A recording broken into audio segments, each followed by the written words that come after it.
नमस्ते दोस्तों, चैतन्य क्लास के ऑनलाइन प्लेटफॉर्म पर आपका हार्दिक अभिनंदन है। कल हम रस पढ़ रहे थे। कल की कक्षा में 3 प्रकार के रस पढ़ चुके हैं हम, जिसमें संयोग रस था, दूसरा हास्य रस था और तीसरा करुण रस था।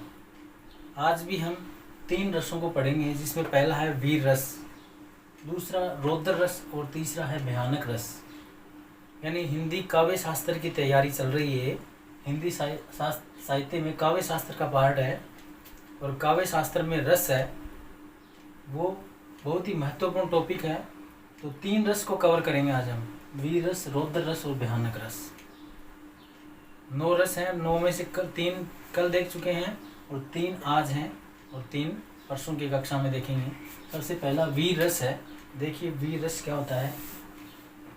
वीर रस, इसका स्थायी भाव होता है उत्साह है। क्या होता है? उत्साह है।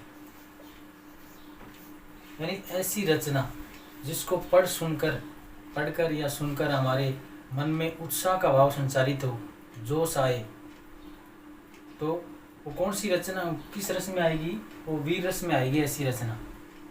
यानी जिस रचना को पढ़ सुनकर हमारे मन में उत्साह का संचार होता है, वो वीर रस की कविता होती है।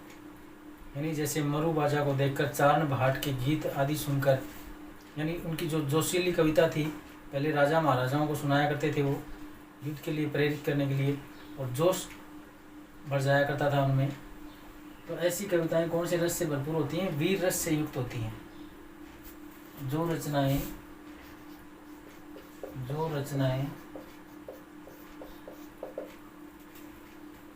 हमारे हृदय में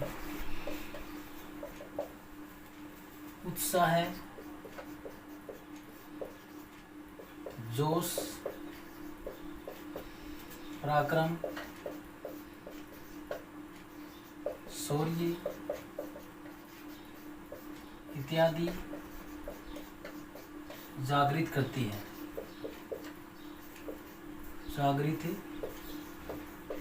करती है, वे वीर रस में आती हैं।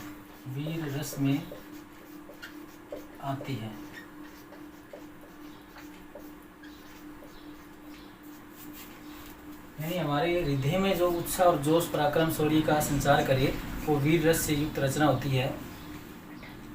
इसका उदाहरण देखिए। वीर रस का उदाहरण है, मैं सत्य कहता हूँ सखे, सुकुमार मत जानो मुझे, यमराज से भी युद्ध में प्रस्तुत सदा मानो मुझे। यानी इसमें क्या है? महाभारत के समय की घटना है, जब अभिमन्यु अपने सारथी से कह रहे हैं, अभिमन्यु चक्रव्यूह के द्वारा घिर जाते हैं और वो सारथी कहते हैं आप तो अकेले पड़ गए हैं।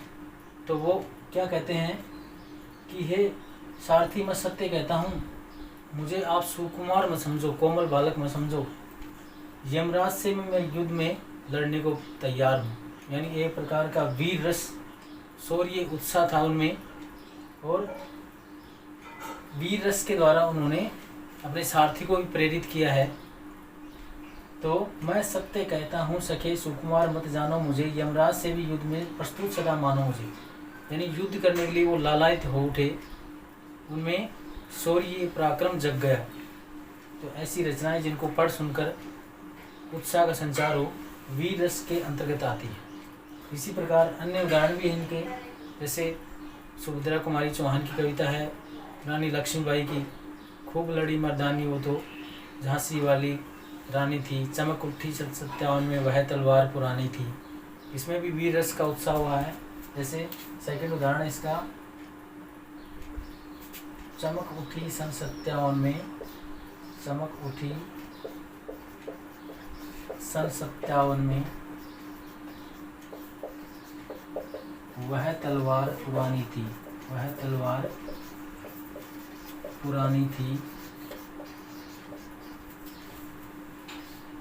खूब लड़ी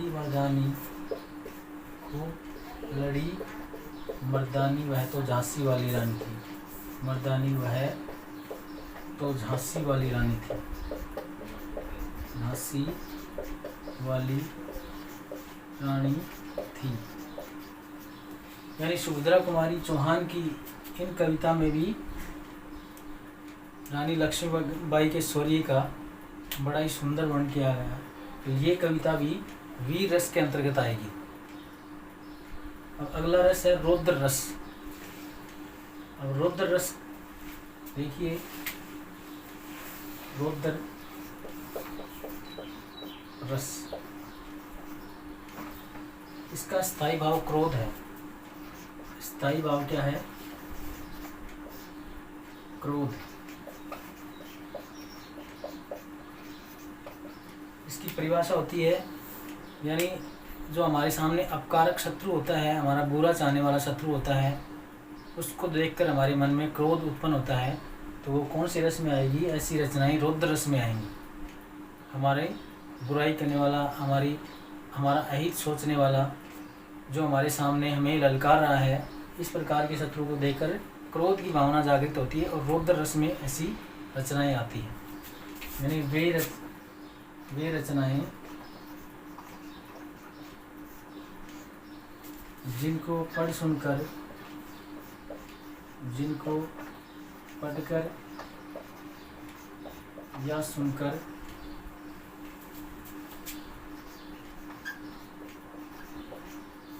हमारे हृदय में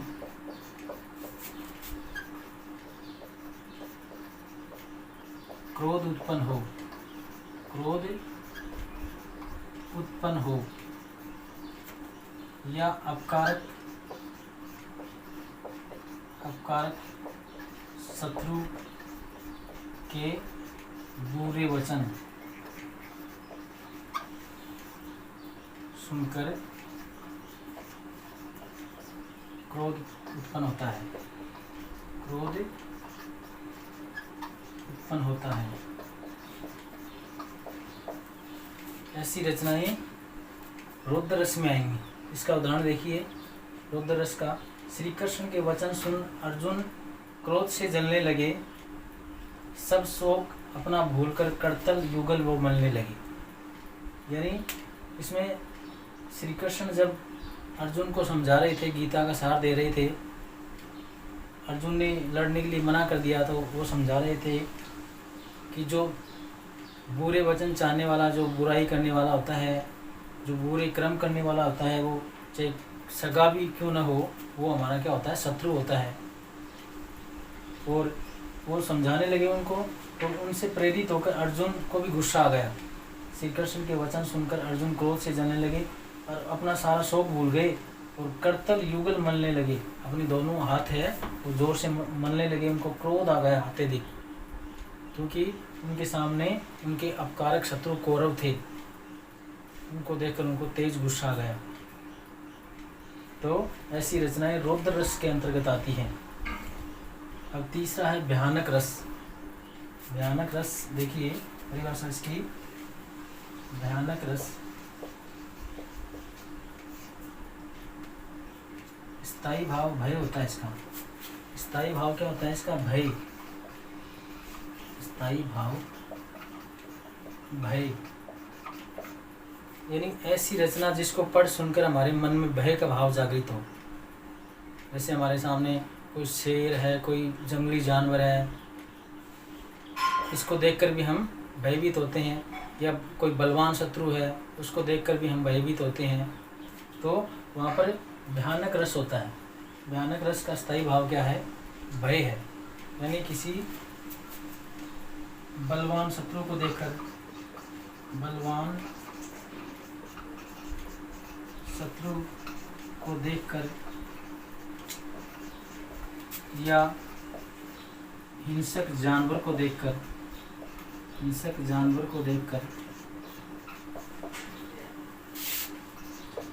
हमारे मन में भय का भाव पैदा होता है। भय का भाव पैदा होता है और भय का भाव ही परिपुष्ट होकर भयानक रस का निर्माण करता है। देखिए भयानक रस का उदाहरण देखिए।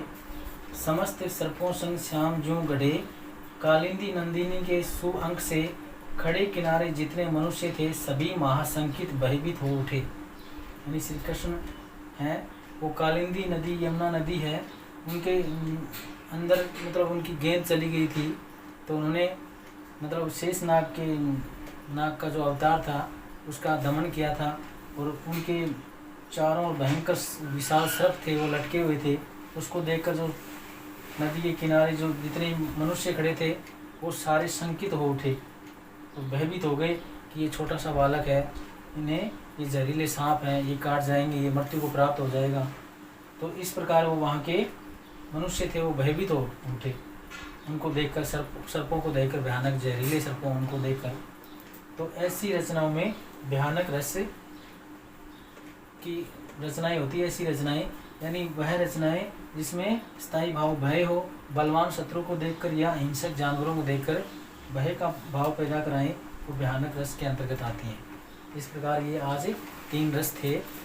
अगले 3 रस के लिए कल फिर से ऑनलाइन प्लेटफार्म पर उपलब्ध रहूँगा। तब तक के लिए धन्यवाद। जय हिंद।